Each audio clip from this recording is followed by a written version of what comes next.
Hey guys, Fourport here, and today we're going to be taking a look at countering Jax. With the recent buffs to Trinity Force, Jax is back. We've seen a lot of professional teams pick him up, especially by the Korean teams such as SK Telecom. Jax is known to be a hyper carry, and rightly so. He's one of the scariest champions to deal with when he starts snowballing, and he's one of the very few champions in the game who can easily 1v2 or 1v3 when he reaches his full build. So who should you take to shut down Jax in the lane phase? Let's start with Lee Sin. First of all, this lane matchup does come down to your skill as a player.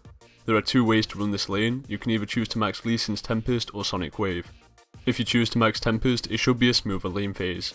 Jax is extremely reliant on attack speed to dish out damage.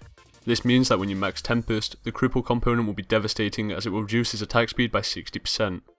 Alternatively, maxing Sonic Wave is extremely effective if you can consistently hit the ability. The resonating strike component can deal a huge amount of burst damage. Jax's counter strike cannot stop this damage, and you can win trades by simply kicking onto Jax and safeguarding away. Otherwise, don't forget that Dragon's Rage can be used to peel Jax off of your squishes late game, and safeguarding to either a minion or a well-placed ward will allow you to avoid counter strike. Next up is Malphite, who is generally considered the hardest counter to Jax. First of all, you can choose to itemize for tanky stats and still be extremely useful for your team thanks to Malphite's kit. This means rushing items such as Frozen Heart is viable, and this item alone will annoy Jax due to its consistent 20% attack speed reduction aura. Other than your itemization, Malphite skills all scream anti-Jax. Seismic Shard will steal 26% of Jax's movement speed, which will prevent him from sticking on his chosen target during a teamfight, and Ground Slam is similar to Lee Sin's Cripple in that it will essentially exhaust Jax for a couple of seconds. And finally, if you see Jax Leap Strike onto one of your carries, you can use Unstoppable Force directly on top of him to stop him in his tracks. Choosing Riven is another skill matchup. Jax's early game is by no means weak, however it can't compare to Riven's early game. From level 2 onwards, you must pressure Jax by forcing him into trades, zoning him from the creep score, and generally just being a lane bully. Jax will not be able to out-trade Riven during the early game unless she is caught within his counter-strike. So here are two effective ways to deal with counter-strike. First of all, predict when he will activate the stun component and key burst at the exact same time. The counter-strike stun only lasts for a quarter of a second more than key burst stun. Thus, after the stun wears out, you'll easily be able to pursue Jax and deal out some damage.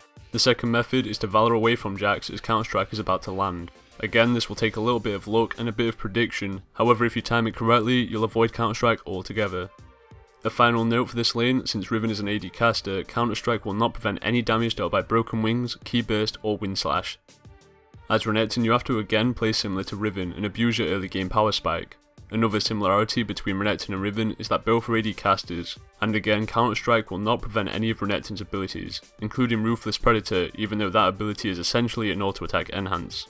When you hit level 3, begin trading with Jax and put your rage pool to good use. You should find ease in out-trading and out-sustaining Jax in the early game, and multiple kill opportunities might arise. Keep in mind that Jax will outscale you as the game progresses, so don't let him free farm and you should be able to carry through mid-game. The third and final lane bully I'm going to suggest is Rumble. Play passively until you reach around level 4, and then unleash hell on Jax. Flame Spitter will devastate him, and also render counter-strike useless. Furthermore, he shouldn't be able to retaliate during the whole lane phase without a jungle intervening. During teamfights from mid-game onwards, the Equalizer can be used to prevent Jax from soloing your carries. If your marksman stands on top of the Equalizer, Jax will be unable to focus them down without taking an incredible amount of damage. And finally we get to my last suggestion, Singed. To begin, again Counter-Strike is not very effective against Singed, as the vast majority of his damage output comes from his ability Poison Trail. Additionally, when Jax activates his Counter-Strike, you can simply fling him away to avoid both the damage and stun component. Whenever Jax leap strikes onto you, place your Mega Adhesive directly underneath you to quickly create some distance. And a final trick for trading with Jax is to simply run away when he activates his ultimate. Jax's Grandmaster's Might makes him tanky for 8 seconds, so during this time activate your Poison and kite him, thus negating some of his dueling potential. Overall, your main aim in this lane will be to farm it out. My general tip for dealing with Jax is to prioritize crowd controlling him. Jax is reliant on both movement speed and attack speed, thus spells such as Exhaust will work wonders on shutting him down. After his leap strike is used, he won't be able to reposition for around 6 seconds, so aid Jax's target by throwing out some CC. To conclude, Jax is a late game beast. Due to the Triforce buffs, he will most likely be in a great place for a number of patches to come, so ensure that you're shutting him down in the early game with the correct champions. If you enjoyed this episode of Countered or learned something new, feel free to leave a like down below, and as always feel free to come subscribe to my YouTube channel How to Top Lane if you want to further improve as a player. In the next episode of Countered, we'll be taking a look at Vladimir. So until next time guys, take care.